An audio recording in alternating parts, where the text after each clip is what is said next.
On November 13th, 2024, Richard Bisinella of Bisinella Developments delivered a presentation to Geelong business leaders at a combined Geelong Chamber of Commerce and Committee for Geelong function.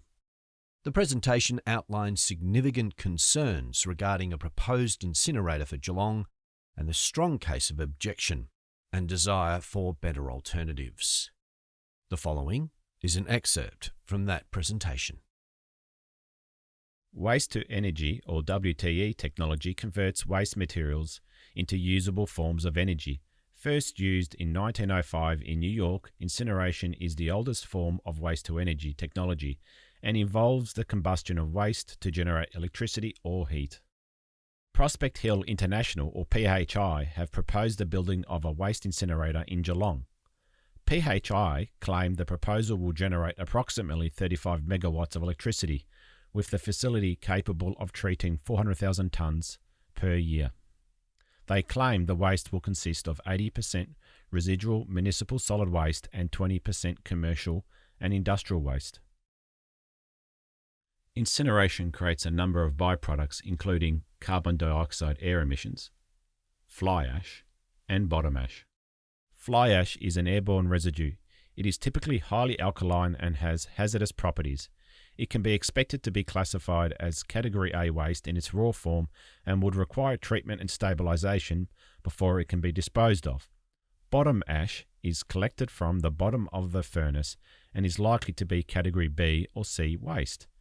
Category A waste cannot be disposed of in landfill, and there are no landfill facilities in Geelong or to the west of Melbourne which can receive Category B waste. The nearest facility is in Dandenong South, over 100 kilometres from Geelong. Actual carbon dioxide emissions are anticipated to be around 400,000 tonnes of CO2 equivalent per annum. Incineration is one of the dirtiest forms of energy production, as reported by the IPCC. To put it into perspective, it is only marginally better than coal. While there have been some advancements in modern incineration technologies, air emissions from incineration are still a major concern and require significant mitigation in order to come anywhere near acceptable health standards. So even if we put aside the environmental impacts of incineration, we are left with a significant health challenge. As this authoritative paper from Peter Tate and his associates says, older incineration technology and infrequent maintenance schedules have been strongly linked with adverse health effects. More recent incinerators have fewer reported ill effects, perhaps because of inadequate time for adverse effects to emerge. A precautionary approach is required. Now, obviously, we all think of breathing in these nasties, but something that is less obvious and a concern for an environment like ours is the contamination of food, crops, and animals, and the ingestion of pollutants as a significant risk for both nearby and distant residents. In particular, this is a concern for everyone eating locally produced food. The public case made by proponents for waste-to-energy technology has always been to rely on the CO2 it negates and the reduction of waste sent to landfill. They typically package this data to create what we call CO2 budgets to imply environmental benefits, which may seem persuasive at first. However, these arguments conveniently overlook significant legislated requirements aimed at improving our emissions and fail to take account of rapidly changing waste management developments.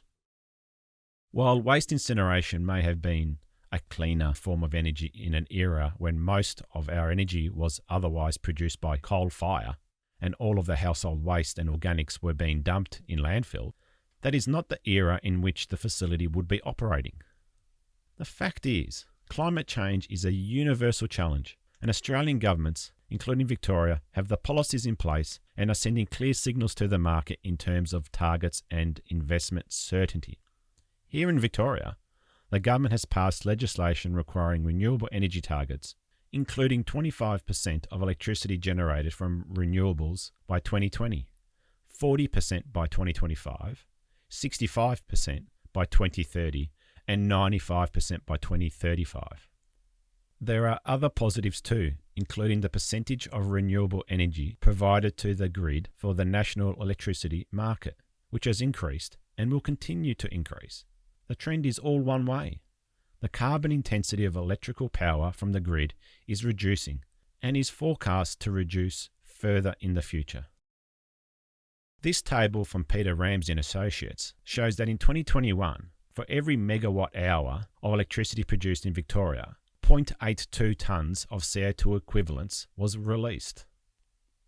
To be clear, Ramsey was looking at the data specifically in relation to the claims that the proponent of Geelong Incinerator is making about emissions. Ramsey's data shows that in 2025, this emission factor will reduce to 0.7 tonnes of CO2 equivalent, or 15% reduction in emissions. The table also shows this emission factor quickly reducing to close to zero by 2035. The Prospect Hill International report assumes that the negated emissions remain the same over the life of the project. This is plainly wrong, and Ramsey calls out this falsehood very clearly. And in terms of PHI's application, this emission makes a big, and we think fatal difference. Ramsey's report shows that while waste-to-energy facility will continue to produce vast amounts of CO2, the project negated CO2 will reduce significantly in a relatively short period, considering the 25-year life cycle of the project. The fact that this analysis has been left to people like me, rather than the EPA or the Department of Planning, is of course concerning. Nevertheless, this information forms part of the expert evidence which is now being presented to the Premier and Planning Minister by Bisinella.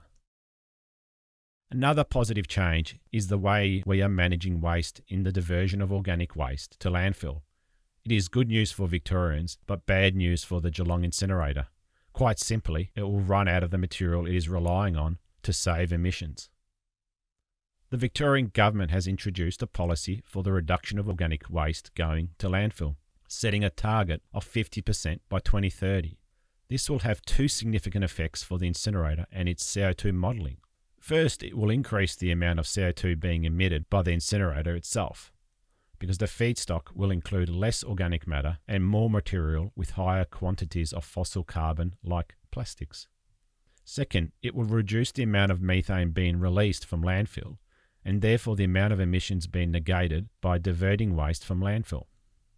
There are significant emissions in the PHI data, skewing it to seem more favourable than it truly is. And it seems having regulatory authorities happy to take their word on it.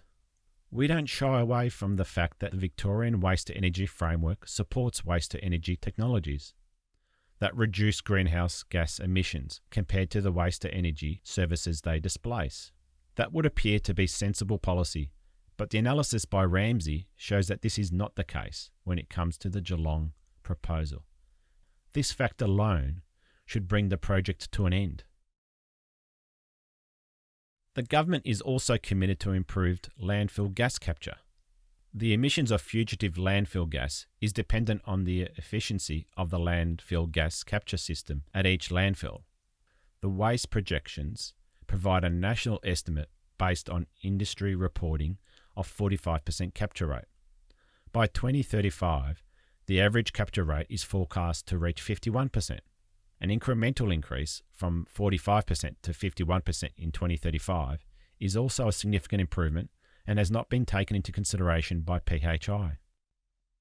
The Geelong Incinerator is the first of what could be many in Victoria, and these projects will have a direct impact on our ability to achieve emissions and climate change targets. The 2024 Bureau of Meteorology and CSIRO report on Australian climate found Australia has already warmed by 1.51 degrees, and with the proposed Geelong Incinerator alone emitting an additional 580,000 tonne of CO2 over the life of the project, more of these incinerators will further add to that CO2 load. So let's have a look at the projections again, and let's consider the information conveniently left out by PHI. Looking at this chart, the green line by PHI suggests a net benefit of negated emissions. It forecasts that the development of the facility will reduce total greenhouse emissions by approximately 7.5 million tonnes of CO2 over the life of the project. This is a falsehood. When we consider the various PHI emissions I have presented today, the truth of the matter is represented by the blue line, which actually shows an increase of 580,000 tonnes of CO2. There is no reduction, which totally defeats the credibility of this project. The difference between the blue and green line shows just how wrong they are. So in a nutshell, we're saying that the information presented to imply the incineration is a sensible solution is based on comparisons made to the glory days of coal. It is outdated and selective. If the government and its agencies were doing their job, the information we require to help us make better decisions would allow us to compare the proposal to modern, clean, responsible solutions. The proposal as it stands and the regulatory assessment of it to date fail to do this basic due diligence and has failed Victoria and failed Geelong. The fact that the facility has gone this far in the approvals process is a shame. If Charles and his passionate team of locals had not stood up, we might not even be here discussing it. It would be a done deal. And as it is, if this project goes ahead, it will indeed be a shame, and we will all regret it.